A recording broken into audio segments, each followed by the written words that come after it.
కేసీఆర్ గారి ఆధ్వర్యంలో ఈరోజు బీఆర్ఎస్ పార్టీ యొక్క శాసనసభ అదేవిధంగా శాసన మండలి సభ్యుల సంయుక్త సమావేశం నిర్వహించడం జరిగింది. ఇందులో పెద్దలు కేసీఆర్ గారు చాలా వివరంగా అన్ని విషయాల్లో కూడా పార్టీ యొక్క సభ్యులకు పార్టీ యొక్క నాయకులకు దిశానిర్దేశం చేయడం జరిగింది. ముఖ్యంగా రాష్ట్రంలో ప్రస్తుతం నెలకొని ఉన్న ప్రజా సమస్యల మీద ప్రధాన ప్రతిపక్షంగా గలమెత్తి కొట్లాడాలి, తప్పకుండా ప్రభుత్వాన్ని నిలదీయాలి. మరి రాష్ట్రంలో ప్రజలు పడుతున్న ఇబ్బందుల విషయంలో బలంగా మన వాణిని వినిపించాలని చెప్పి కేసీఆర్ గారు సూచనలు చేయడం జరిగింది. అందులో రాష్ట్రంలో ముఖ్యంగా ఈరోజు వ్యవసాయ రంగంలో నెలకొని ఉన్న దుర్భర పరిస్థితులు, ప్రభుత్వం తానిచ్చిన హామీలు నెరవేర్చక, తానిచ్చిన హామీలు నిలబెట్టుకోక అరకొరగా రుణమాఫీ చేసి, రైతు భరోసా అనేది ఇంతవరకు లేకుండా చేసి, కొనుగోలు కేంద్రాలు కనీసం సరిగా నడపలేని పరిస్థితి, బోనస్ ఇవ్వకుండానే ఏదో చేసినట్టుగా నటిస్తూ ఇవాళ రైతులను దగా చేసి విజయోత్సవాలు పేరిట మళ్ళొక్కసారి వాళ్ళను అవమానం పాలు చేస్తున్న వైనాన్ని చాలా దీర్ఘంగా చర్చించడం జరిగింది. రాష్ట్రంలో ముఖ్యంగా గ్రామీణ ప్రాంతాల్లో ఉండే రైతులందరికీ భారత రాష్ట్ర సమితి తరఫున మేము చెప్పేది, మీ గొంతుగా మీ వాణిగా మేము ఇటు శాసనసభలో అటు శాసన మండలిలో తప్పకుండా ప్రభుత్వాన్ని అన్ని విషయాల్లో, అది రైతు భరోసా కావచ్చు, రుణమాఫీ కావచ్చు, మిగతా విషయాలు బోనస్ కావచ్చు, రైతు కూలీలకు ఇస్తామని చెప్పిన హామీలు కావచ్చు, అన్నిటి విషయంలో ప్రభుత్వాన్ని నిలదీస్తామని చెప్పి మీకు హామీ ఇస్తా ఉన్నాం. దాంతోపాటు రాష్ట్రంలో ఈరోజు గురుకులాల్లో నెలకొని ఉన్న అధ్వాన పరిస్థితులు, దానివల్ల రాష్ట్ర వ్యాప్తంగా బలహీన వర్గాల పిల్లలు, ఎస్సీ కావచ్చు, ఎస్టీ కావచ్చు, మైనారిటీ కావచ్చు, బీసీ కావచ్చు, ఏ పిల్లలనైతే ప్రభుత్వమే తల్లి తండ్రి అయి వాళ్ళ ఆలనా పాలన చూసుకుంటుందని మరి ఆ తల్లిదండ్రులు భావిస్తారో, ఈరోజు ఆ హాస్టళ్లలో నెలకొని ఉన్న దుర్భరమైన పరిస్థితుల్ని గురుకుల బాట ద్వారా మా బీఆర్ఎస్ విద్యార్థి విభాగం వెలికిలోకి తీసుకొచ్చింది. ఇవాళ ఆర్ఎస్ ప్రవీణ్ కుమార్ గారి నాయకత్వంలోని ఒక కమిటీ మా పార్టీ అధ్యక్షులు కేసీఆర్ గారికి ఒక అధ్యయన రిపోర్ట్ను కూడా సబ్మిట్ చేయడం జరిగింది. గతంలో విద్యాశాఖ మంత్రిగా పనిచేసిన శ్రీమతి సబితా ఇంద్రారెడ్డి గారు కానీ, అదేవిధంగా సంక్షేమ శాఖ మంత్రిగా పనిచేసిన జగదీష్ రెడ్డి గారు కానీ, వారందరూ కూడా తమ తమ ఆలోచనలు కూడా ఆనాటి పరిస్థితులు, ఆ రోజు ఎట్లా అంత బాగా నడిచింది, ఈరోజు ఏ రకంగా మరి గురుకుల పాఠశాలలు నీరుగారిపోతున్నాయి అని చెప్పి చాలా వివరంగా వారు కూడా వివరించడం జరిగింది. పెద్దలు కేసీఆర్ గారు చెప్పిన మాట ఏమంటే, గురుకులాలు ఆనాడు ఎంత చక్కగా నడిచినాయో, ఏ రకంగా విస్తరించినాయో ఇవన్నీ కూడా ప్రజల కళ్ళ ముందే ఉన్నాయి. వాటిని మరి సంస్కారవంతంగా నడిపే దిశగా ప్రభుత్వం మీద ఒత్తిడి తేవాలి.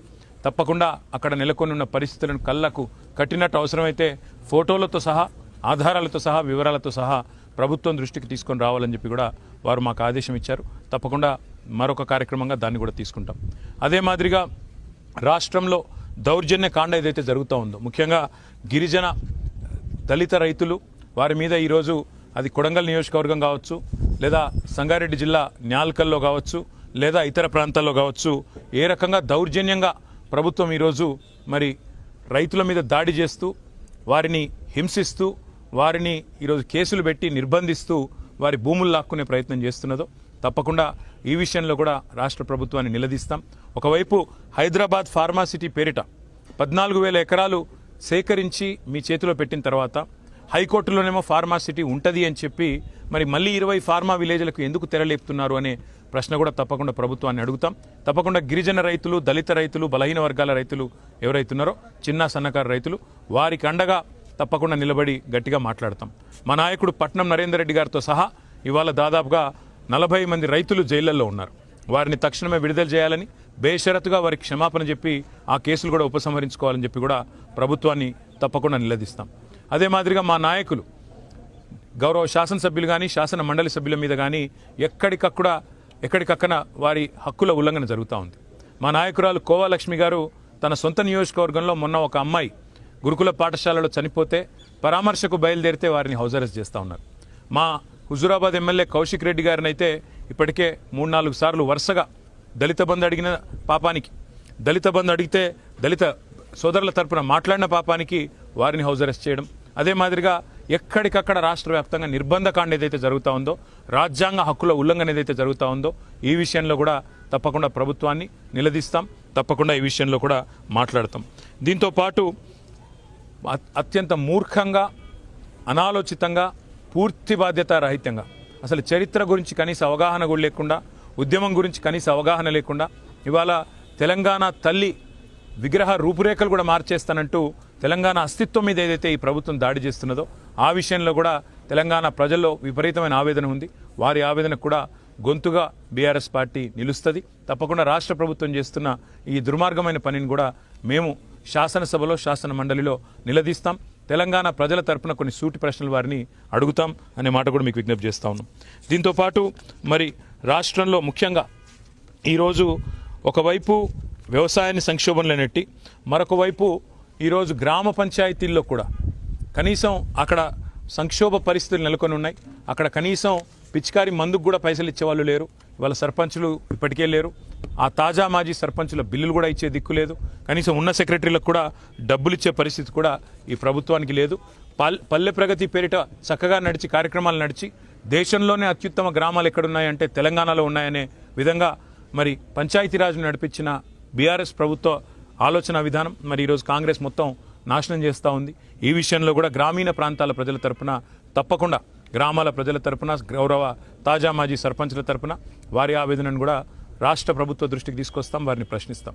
అదేవిధంగా దళిత బంధు లాంటి కార్యక్రమాన్ని మేము తీసుకొస్తే కాదు 12 లక్షలు ఇస్తాం, దాని పేరు అంబేద్కర్ అభయహస్తం అని చెప్పి సంవత్సరంన్నర దాటింది. ఈరోజు వరకు కనీసం రూపాయి కూడా విడుదల చేయపోగా దళిత బంధువులో 2వ విడత డబ్బులు కూడా ఇవ్వడం లేదు.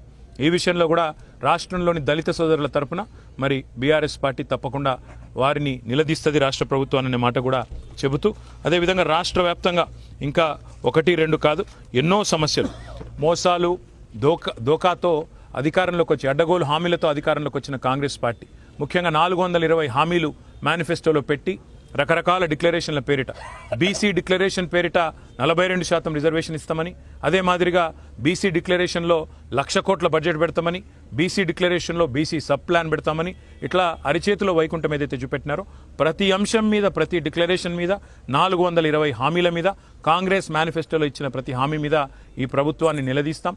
తప్పకుండా ప్రజా సమస్యల మీద మరి ప్రతిరోజు ప్రశ్నలు సంధిస్తూనే ఉంటాం, మా గొంతు విప్పుతూనే ఉంటామని చెప్పి తెలియజేస్తూ మరి సుదీర్ఘంగా జరిగిన ఈ ఎల్పీ సమావేశంలో మాకు దిశానిర్దేశం చేసిన పెద్దలు కేసీఆర్ గారికి మా అందరి తరపున కూడా ధన్యవాదాలు తెలియజేస్తూ మరి రాష్ట్ర ప్రజలందరికీ బీఆర్ఎస్ గొంతుకై రాష్ట్ర ప్రజలందరి గొంతుకై శాసనసభలో శాసన మండలిలో మీ ఆవేదనను మీ ఆర్తిని తప్పకుండా అక్కడ వినిపిస్తామని తెలియజేస్తాం.